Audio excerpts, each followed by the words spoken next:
Libya will be used as an example. Now, the thing is, they messed up. Who's going to use Libya as an example? CAF. Even CAF is under FIFA, just like NFF is under CAF. I want to tell Patrick Moisep, the president of CAF, something. The earlier you begin to instill some civilization into the African football, the better for you. Because this thing will go on and on if you don't step in and and take the right decision. Because people's children, their lives are at stake.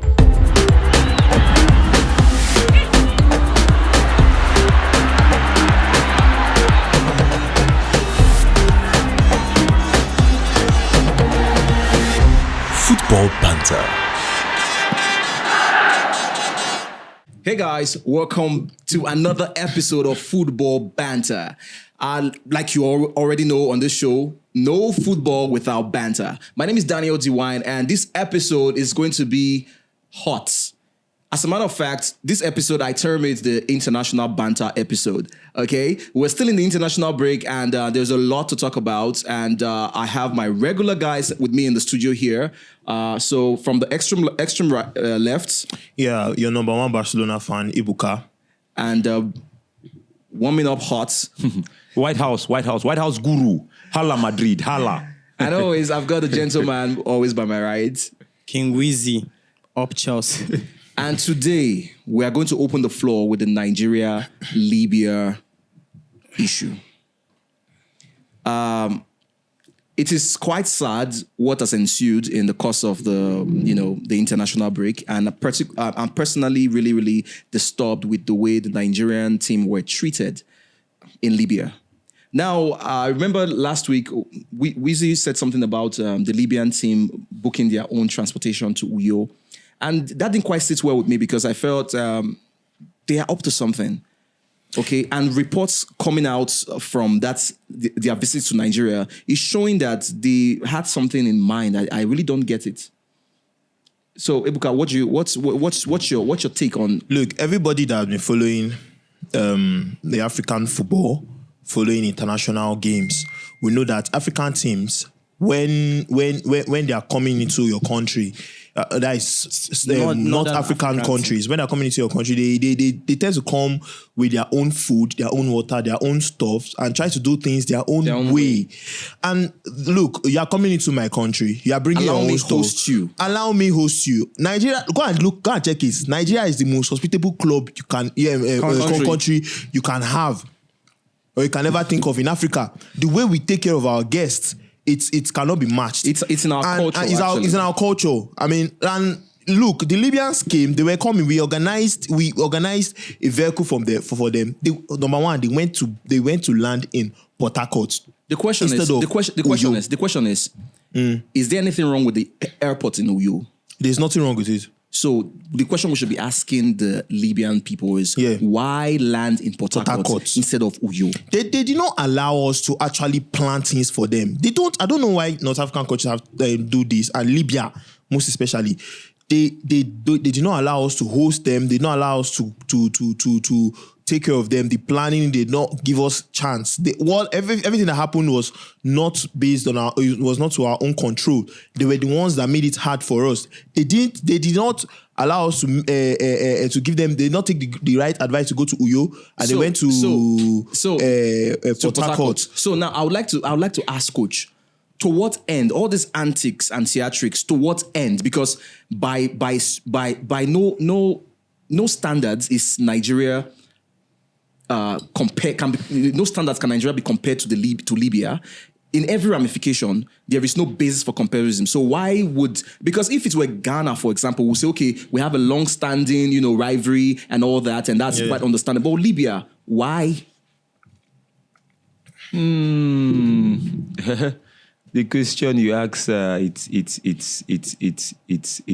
astonishing. It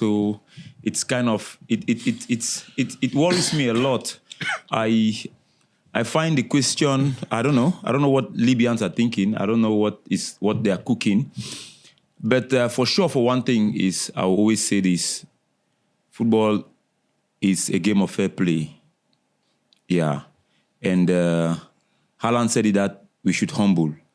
Yeah, I said we should, though he said it to Arsenal, but it's humility. We should be humble. So who should be humble right now? Whosoever. I think both parties should be humble. No. Let me come in. You just asked me a question. Let me come in. I don't support Libya for one instance. Okay. No matter what reasons they give that they landed in Port Harcourt, blah, blah, blah, blah, blah, blah. They were not treated well. They were not doing that. They were not that. See, no matter what happened to you, it's a different ball game. You cannot compare the first leg of a game and the second leg of a game. There are two different scenarios. There are two different atmospheres. There are two different things. Now, treating us the way you did, it's inhuman. It's a show of sarcasm. It's nonsense. Because I don't think for one instance you camp people at the airport for over 12 hours. It's not even camping. That's hostage. Yeah, hostage. You can't keep people that, at least look at them like human beings like you are. That's the first point I criticize the Libyan Football Federation, the LFF. And then, like I always say, a river doesn't flow down without bringing down trees, and a river that's dirty at up will be dirty at the bottom. Because now we are talking, we should also look at our country. I always say this because a country who has no law, a country whose institution is all shattered. It's been manipulated upon. It's been tampered and trampled upon. We will just find ourselves this way. Back then, if Nigeria, that we used to know Nigeria, the giant, I don't think Libya will mess up with us the way they mess up with us. But because we have broken institutions, people don't know, people can't instill discipline. We don't respect ourselves in the house. Tell me how somebody outside will respect us. They will take us like that. Look at it. Ghana had to play a match against South Sudan in Benghazi. I think in Benghazi, they had to land in Benghazi, and they were given the free landing. But us playing against a host team there, you get me? Get my point. Us playing, we're diverted or routed to, if it's Al Rakba or Al whatsoever airport, I don't know, where you can imagine because Coach, this fall down to see finish. Libya don't see us finish because of our internal, I don't know. I don't want to use the word insanity because of our internal whatever. You can choose the word and put it. Yes, Coach. Before you go on, the question is, to what end? Well, CAF will definitely do something about that because I can't say to what end. Because Libya, I heard that Libya already filed a lawsuit against the NFF. But let's see how it goes. Whatever be the case, I don't condone with inhuman aspect. Me for one. If you shout at me, I will disrespect you. If you bully me, I will disrespect you. Whatever is inhuman, don't do it. That I criticize the Libyan for that. But now, keep away that. I'm looking about my own personal situation in my own country. We should learn to be the giant, to be that person that we used to be before. We should step up. So, Coach was talking about, I think you are coming into the political aspect now. But it is... Let's look at the story. Let's look at what's the issue is right now. From the political angle of this issue, this thing happens in football. If you check, when this same issue Nigeria had was the same thing, the national team of where is this guy from now? Aubameyang. Gabon. They had the same issue when they went to play Gambia. The same thing happened to Benin Republic. They went to play Gambia. Yes, Gabon went to play Gambia. What happened there? The Gambian camped them in the airport. They were treated badly, and if Aubameyang had to even make a tweet concerning this thing in support of Nigeria. But away from that, I feel it is not the first time this has been happening. If you check the history of the Northern African teams, but Gambia is not in North Africa. No. I say away from Gambia, away from away from. When you check the history of the Northern African team, be it the club teams or the national team, they have this kind of act of them treating their opponents badly. It is not the first time. The Enyimba, they went to one of the Northern African countries to play. This same thing that happened. It happened to them. But my own problem is that this thing has been going on, and yet CAF has not been saying anything. And if you check, all this thing is just because they want to take advantage of that country and get a point. This is football. It's football. And football has to be fair play. You cannot treat human being as if you check everything the Super Eagles went through, it was as if they were being trafficked to Libya. You see, and that is not supposed to be the case. Libya will be used as an example. I feel Libya will be used as an example because if you look at our team, we're talking about the most expensive team in Africa in African football. Definitely. Nigeria is the most expensive team in African football, more value than any other team. Yeah. We have the biggest stars. We have the most expensive squad. Away from Nigeria being the most, even if you have the least, and what I'm trying to tell you is that you don't treat these guys Libya will be used as an example. Now the thing is, they messed up. Who's going to use Libya as an example? CAF. Even they're not going to go scot-free. I don't think they're going to go scot-free. Forget about CAF. They are not going to go scot-free because we're talking about guys that are big brands on their own. There was a time Nigeria went against the law of CAF and Nigeria was banned. Nigeria couldn't play football. So if you say forget about CAF, that means you are undermining CAF's rules and regulations. Even their punishment. You just said we've had similar situations like that and CAF has not done anything. Not similar situations. In that case, that was in the league. We saw the Togolese team in one African Nations Cup in one country, and then a player was shot. I think he died or something like that. CAF didn't do anything. That was Eyimba went to the CAF Champions League somewhere in the Maghreb there in Northern Africa. They were ill-treated. CAF didn't do anything. You just said Gambia and Gabon. I think the Gabonese were being maltreated. CAF didn't do anything. Rivers United when they were maltreated, they did nothing. Now our national team, Super Eagles, when they're maltreated, you're saying CAF will do something. What will CAF do? Let me tell Patrick. I want to tell. It's not only CAF. I want to pass an information. See, the thing is too hot for CAF. CAF is under FIFA, just like NFF is under CAF. I want to tell Patrick Moisep, the president of CAF, something. The earlier you begin to instill some civilization into the African football, the better for you. Because this thing will go on and on if you don't step in and take the right decision. Because people's children their lives are at stake. And we are talking about this, and we are still talking about this. It has been happening, and it's still happening. The earlier you stop this thing for once and for all, the better. That's all I can do. Okay, so coach, let's talk about the lawsuit, right? Now, let's critically analyze the situation, right? And then decide if there is actually a lawsuit here. Who should be filing a lawsuit, Nigeria or Libya? Because let's look at the account of things. The NFF released a 20 points. Let me bring it out. The series of events that happened. The director of communications, listed out the 20. It broke them down into 20 points of the 20-hour ordeal that happened on Libya soil. Now, the Libyans have not denied any of this. They've not countered any of this. Now, if you and the pilot has a lot of evidence. I'm coming. Okay, go ahead. The series of events is not something. We're not kids here, so nobody can gaslight anybody, right? First and foremost, you claim that you were maltreated in Nigeria, okay, but the supposed maltreatment, you landed in Port Harcourt rather than Uyo. Yeah. And within 2 hours, the NFF team organized the transports for you in Port Harcourt. Meanwhile, they already had an arrangement in Uyo.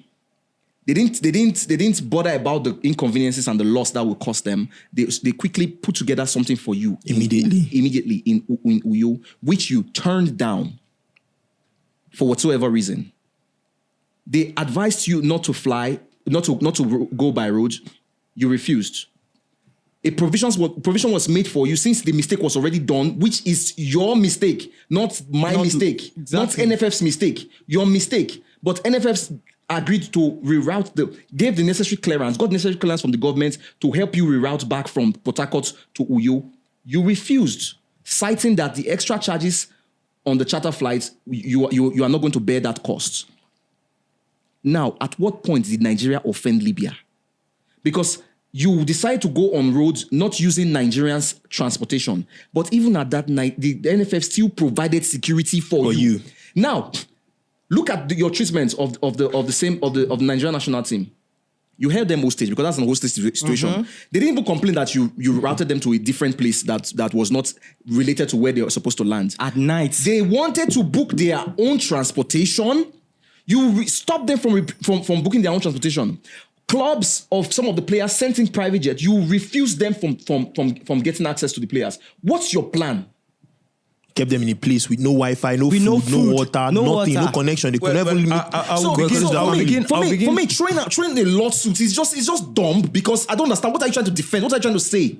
I'll begin by in Pidgin we say no who first call police the win case. No man. And there's a saying too that if you are filing a lawsuit and you are bringing evidence that you were maltreated in Nigeria, did you complain to CAF when you were being maltreated? During that period, did you complain to CAF? That's it. We don't take laws into our hand. That's the thing that we fail to understand in this life. You know, if you were maltreated in Nigeria, you should have called the attention of CAF and, present the evidence of your ill treatment in Nigeria. Rather than taking laws into your hand, trying to say, okay, because you were maltreated in Nigeria, let's accept that, yes, you were maltreated in Nigeria. Does that give you the tool to maltreat us, to do what you did? And to what extent did you go? That's the question. Because you arrive in Port Harcourt. Definitely, you're not supposed to arrive in Port Harcourt. I don't know. I'm not a pilot. I'm not an aerospace engineering or whatever. I don't know about that. But to the best of my knowledge, for the few times I've taken flight, I know that you have been communicated. The airspace tower communicates to you after receiving information from the radar or whatever. They will tell you, okay, you are going. This plane is coming. You are going to land or this, that, or that. They route you and that. I know you reach about that. But landing to Port Harcourt is not your destination. It's not your decision. And that's why I still plead with CAF. I think there's an article in CAF. I read something, if I'm not mistaken, I will check it again, that a club should not land. I think it should be 45 kilometers away from their venue of something, of their venue of play. I think something like that. There should be something like that, but I will still check it. But what's there is, no matter what happened, Libyans and the Libyan Football Federation is held accountable for everything. So filing a lawsuit against Nigeria is just like going ahead, like rushing to call the police first. Not be say go win case. Because we have all the evidence. The question is, hit the iron when it's still hot. You were in Nigeria and you were maltreated. You didn't do anything. You didn't hit the iron when it was hot then. And then you plan. It doesn't make sense now. I think everything the Libyans did were structurally planned. Intentional. Yeah. They were intentional about everything. Single thing they did. From the beginning, you knew you were going to be playing a match in Uyo. You decided to land in Port Harcourt. And you called. I don't think they decided to land. I don't think they decided to land in Port Harcourt. Wait, it's coach, something we need to check. Coach, wait. Because I just want to say something. You continue because when you say that they decided to land in Port Harcourt. I have some. I go deeper with that statement. Coach, hold on. Let's not overflow. Let's not flog it. We have evidence here. Please read the evidence. Yes. Now, this is from Director of Communications, NFF. The chartered value jet aircraft departed from Victor Atta International Airport. Okay, that's about the Nigerian team. Okay, that's for the Nigerian team. That's for the Nigerian team. Okay. Check on the Libyan team. Because who gives air clearance? I think the Libyan teams they had because we should let this. They had someone who gives air clearance. Look, they had someone that came in. Is it the pilot that gives air clearance? The pilot there decides where to land? No. No. Sir, let me explain. The pilot doesn't decide where to land. I think the tower after the radar gives clearance to the flight where the flight has to land. Coach. So we should look about that. I'm not, like I said, I'm not an aerospace or whatever. And let me tell you now. Okay. Let me tell you. Yes, let me tell you. I'll get it. Now, before a flight takes off, right? There's what we call flight plan. Yeah. Right? Now that plan, the aerospace is just there.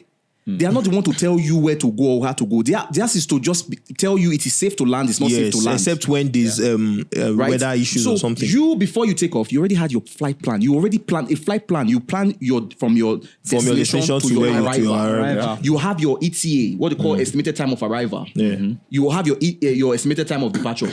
So you already drew out a plan. So before you left Libya, you already know where you are landing. You decide where to land. Decided where to land already. So it's not like anybody made you switch. No. You already decided where to land. The question is, your destination was to Port Harcourt. If your destination was to Uyo, and maybe something happened and you were routed to Port Harcourt, we would have been having a different conversation. But your flight was straight to Port Harcourt. To Port Harcourt. So who is to be blamed here? Why filing the lawsuit then? That's what we're trying to say. That's what we're saying. They want to play pity part. That's what I'm saying. They're trying to play victim. I have something kicking in here. Look at the point difference. Nigeria is topping the table with 7 points. That's why I break the question. Let me land. And Libya has 1 point. 1 point. So if they traumatize our guys, they make them undergo through stress, and then they finally play the match, diminishing their strength and energy to win the match, they'll be at 4 points. That's 3 points difference. And then, they still four playing this. So they'll have an advantage. So doing this will be in their favor. I think that's where they were heading to. That's the plan. You understand? No. It's sticking. So that's the plan. But they got a shot on the foot, man. They got a shot on the foot. I think they did it to the wrong country. They got a shot on the foot. They did it to the wrong country. That's why I said they were going to be punished. Even if they succeeded, even if the match had gone through and they succeeded in Nigeria, they will still not qualify. They will not qualify. They can't even beat Nigeria. It's certain they will not qualify. It's but obvious. Now the question is the Libyan team, like when you're talking about, first of all, I think it's an insult, just like you said earlier. It's an insult because there is no basis for comparison. There is no basis for comparison. Look, we're not. Number one, they should even look at how the thing is. You are saying we treated you badly. If you look at our records, we're playing countries like Cameroon, Egypt, people that taught them Morocco, Ghana. We took care of them. People that are not threats. You and Cameroon, they are neighbors. No. People that are not threats. What about Benin Republic? People that are not even threats to Nigeria. Africa came to our home and they won us. We took care of them. But Libya will not come and say it's not Libya. Who is Libya? If not for this news, most people wouldn't have known who Libya is or if it is a country or that's why. See, I was saying something earlier and Wizzy said I'm bringing in politics in it. Wizzy, there's no way even football, as clean as it was before, was transformed into politics. And in football, there's politics. No, Out coach, of football, there's coach, politics. do you know? I'm simply saying this. I'm simply saying that we should get it clear. See, if we were who we were before, this thing wouldn't have happened. You remember back then, when we used to stand, when we say, who? Everybody, shh. Do you know? Now it's no more. It's because everything is just in a shambles. It's because of that. Everybody will come. A fly will come and mess with Nigeria. Who is Libya? Libya is like an insect that we can just and it's gone. Coach, it's because of that issue. It's because that is why they plan everything. Because they know they are not going to win Nigeria. There's no way they can win Nigeria. That's why they had to plan everything. And talking about this thing. See. NFF is not every time we blame NFF. Yes, we know that NFF do their own. This one is not NFF issue. Do their own negative have things. To comment NFF knows about NFF knows how to host their guests. When something is wrong, let's say it is wrong. I'm not even talking about NFF. Because listen. Do you know Libya has an airway? I'm saying this to Nigerians. There are some Nigerians that will come online and say, is NFF fault, and so it's payback. Can you imagine what they are saying? Like, you don't get your facts right and then you jump into conclusions. And just blame NFF. You just blame NFF. For nothing. See, if you go to every airport, they have seats. But these guys, they choose not to sit down. They went on the floor and they snapped pictures and posted online, painting Nigeria bad because of what? They want to get 3 points. They had a plan from the beginning. They had a plan. Everything now is not every time we blame NFF. If NFF does something wrong, we will definitely come for them, just like how we used to do. Yeah. But at this point, we are not supposed to blame NFF. we have to blame. In fact, let FIFA or let CAF ban Libya. Okay, now I have that 3 points from them. Hold on, I have something, coach. I have something about the concerning what ensued in Nigeria. The Nigerian Football Federation has rejected the claims of the poor treatment on arrival in Nigeria by the captain of the Libyan senior men national team. Okay, that's Faisal Al-Badri. The NFF insists the Libyan Football Federation created a chaos of its own team for its own team. Right now, he also went further to say that the Libyan Federation only informed the NFF that its team was landing in Port Harcourt and not Uyo, only 3 hours to the team's arrival on Tuesday. Whereas you had made logistics for you and you decide to land in Port Harcourt. So that's your business. Okay, so I spoke to the General Secretary, that's the Assistant Director of the NFF. He spoke to the General Secretary of the LF, that's the Libyan Football Federation, at length on Monday, 7th October, and he never hinted that his team would be arriving on Tuesday, the following day. Very early. He only said he would get back to me, but he never did. On Monday evening, someone sent as an advance party by the Libyan Football Federation called me and said his team would be arriving on Tuesday by noon. We made all the arrangements to receive the team in Uyo on arrival. It was only an hour after the team was airborne that he told me the delegation would be landing in Port Harcourt. You did hear? Mm-hmm. Yeah. Okay. That disrupted so many things. But we still raced on hurdles to get approval from the federal authorities to allow their plane to fly them to Uyo once they concluded immigration formalities in Port Harcourt. Oh. Apparently, that would have meant additional cost to the LFF, that's the Libyan Football Federation, from the charter company, and they didn't want that. They didn't want that extra cost. Yeah. So they preferred to travel from Port Harcourt to Uyo by road. Now, he also further added that the Libyan delegation abandoned the road transport arrangement made for them by the NFF. We're trying to cover the cost for them. And instead hired buses on their own. If they traveled on buses that were not air conditioned, that's their business. And that had nothing to do with the NFF as they hired their own buses, we provided security for them with men and vehicles in front and behind their buses. So we are unmoved about their complaints and threats. Yes. This is very clear. Of course, it's very clear. See, do you know that it's everything that they wanted to do in their home, that's what they now came to do for themselves in Nigeria. And look at the buses that they brought. They brought Isakaba buses.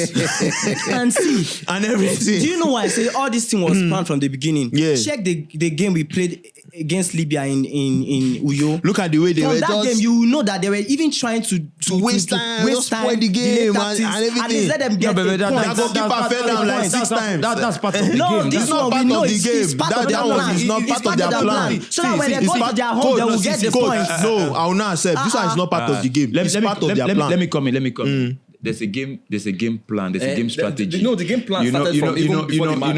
As in, their own game plan is from their airport. When I talk about the game plan, I talk about the in-pitch game plan. I'm not talking about the out-pitch. This one, they don't have in-pitch game plan. No, the in-pitch game plan is what they did, simulating, delaying tactics and all those things. It's part of the in-pitch game plan. You understand? Now, the out-pitch game plan, I don't know.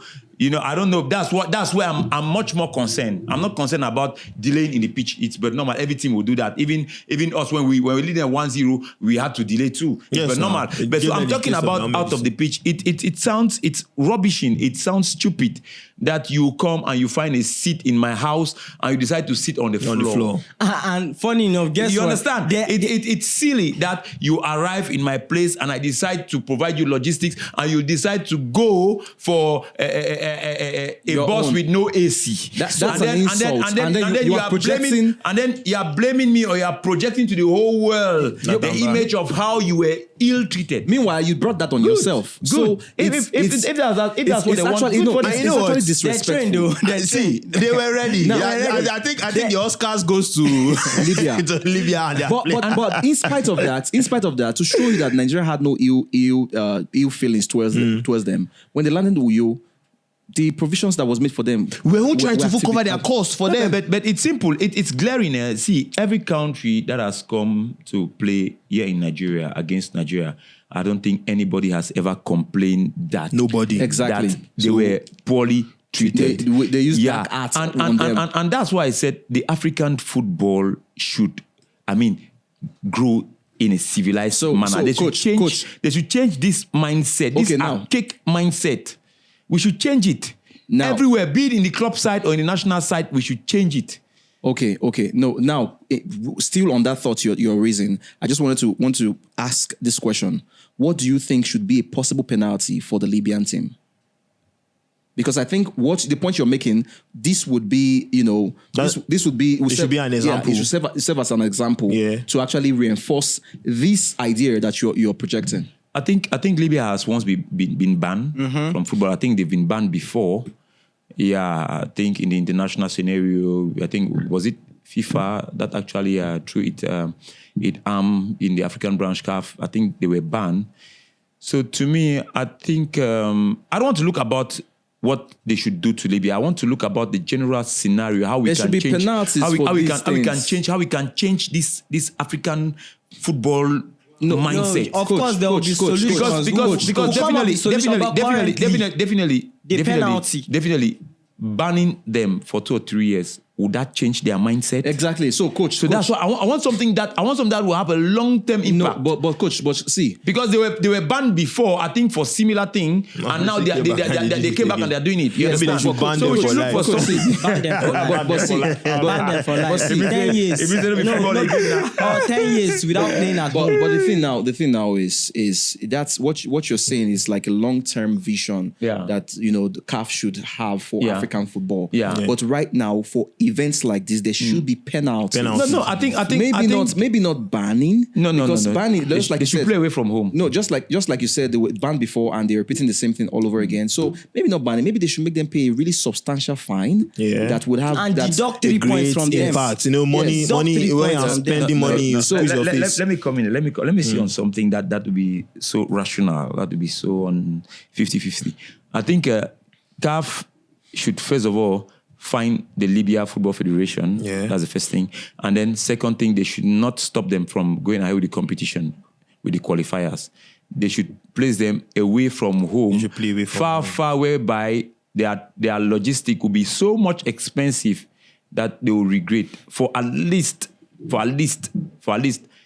throughout this many not throughout. For 5 or 10 years. For a decade, that's 10 years. For a decade. That makes sense. So that they should learn. 10 years would be nice because 10 years is a whole generation, you understand? There are other generation coming up with a different mindset and with different, they should not come. So that when they ask the other generation, they will know. No, I think 8 years. I think 6 to 8 years. I think 6 to 8 years will be better because see, why I'm saying this is because there are innocent kids out there, with talent and with a clean mindset coming up. So for this generation, they should estimate the least person in this generation, how old is he? You understand? And when is he retiring from football, he divided by 2, and then boom, we go. So I think 8 years or 6 years will be okay for them to play away from home and then paying a huge sum as penalty. I think that would be fair enough. I think so. Then deduct the 3 points. Ebuka, what's your take on possible penalties? Yeah, I suppose what coach is saying because it all involved them spending money, the 2 penalties. Because if you are paying a fine, you're spending money. And then if you're traveling to play all your games, you're not playing any game at home. You're also spending money. Since you're a bad host. And doing that, it's because if you ban them from football, you'll still come back and do the same thing. They'll play how many years? But this one now, they are spending money, which I don't think they really have. And so it will be more painful. It will be more painful. Yeah. What do you think should be? I go with them too. At least they shouldn't be playing in their own soil. Yeah. They should be given and at least 5 years or 10 years. And another is also painful because you are playing away from your fans. That's so we're not going to have that home experience for some years. And so now, what do you think CAF should do? Punish Libya. That's what you just said. What CAF should punish Libya and then for in the long run to abolish No. It's not about punishing Libya. It's about punishing Libya now and making the entire African continent to understand that the logo of football, the motto of football is fair play. And fair play requires this and that and that and that and that. And then now to also make sure that that such never happens again, and that each country should have an open corridor of communication, be you arriving or be you departing, with the host country it should be that way. Because miscommunication at times or lack of communication at times will also result in this. For example, landing in Port Harcourt, you landed in Port Harcourt because you didn't communicate with the host. At least you would have communicated with the host, at least, 24 hours before, so that they make provision. If that's your choice, perhaps because you want to visit the country, you want to have a tour,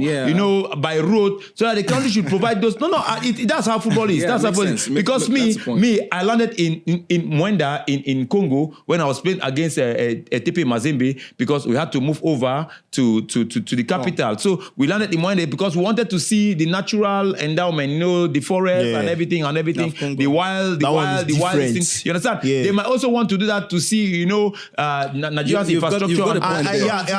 But you should inform the NFF if you are coming, that corridor of communication should be there. Add to what Coach said. So that they should at least provide you with the necessary logistics. They can take from there, from Port Harcourt, okay, let's provide them here because they will move over to Port Harcourt because they want to. It's but normal.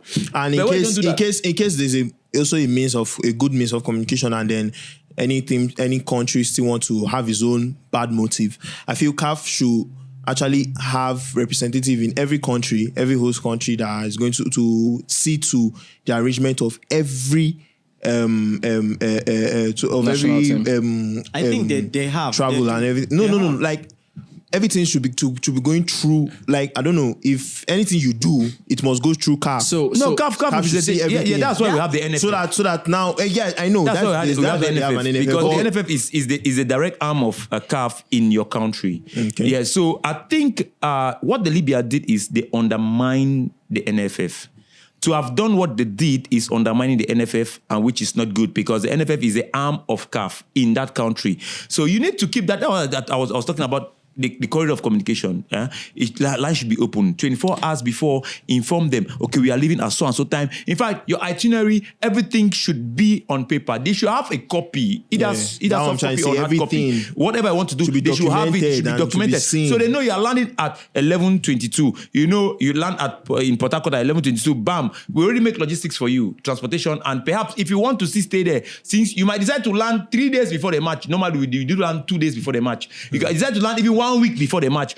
They will provide those accommodations for you. So those Coach, are the things I'm talking about. What does the forfeiture mean for the standings, the standings on the group, and also going forward for the tournament?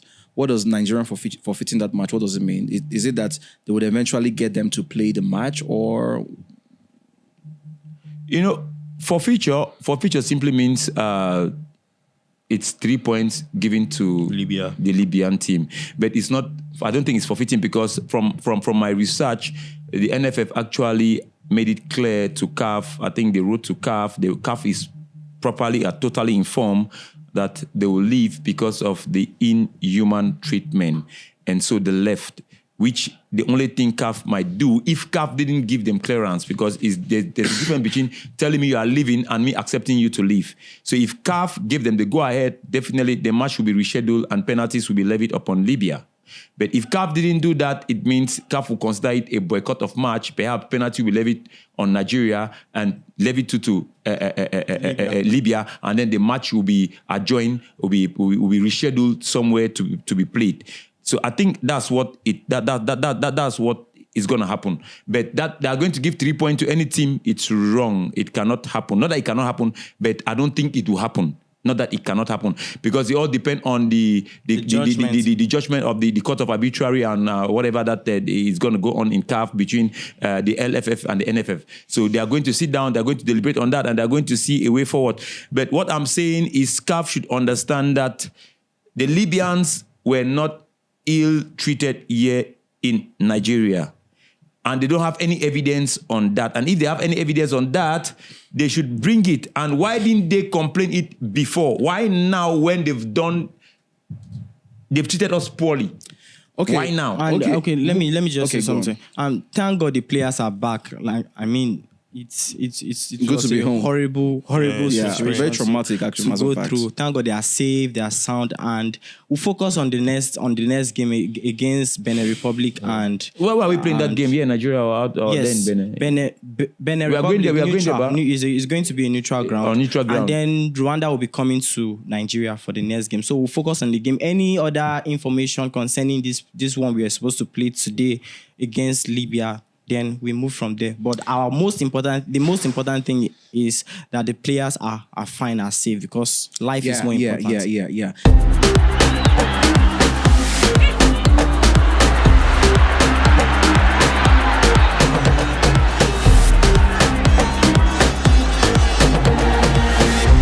Football Banter.